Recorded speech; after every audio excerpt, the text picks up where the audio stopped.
পটল ভর্তা, এটা হলো বাদাম ভর্তা, আম্মা পিছাও। হ্যাঁ, এটা হলো বেগুন ভর্তা, এটা হলো বরবটি ভর্তা, এটা হলো শুটকির ভর্তা, এটা হলো ঢেঁড়স ভর্তা, এটা হলো আলুর ভর্তা,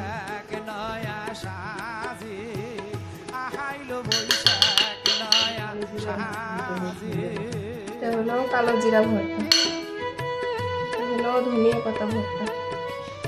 টোটাল কত রকমের ভর্তা হলো বলো? পাট শাক দাও।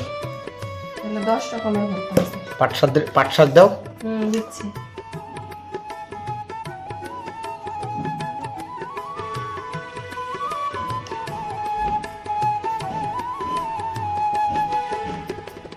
আইলো বৈশাখ নয়া সাজে আহারে আইলো বৈশাখ পইল নয়া আশা হাট বাজার শহর বন্দর করছে জল ভল বৈশাখ আইলো আরে ও বৈশাখ আইলো রে আহাইলো বৈশাখ নয়া সাজে ও বৈশাখ আহিলো আরে ও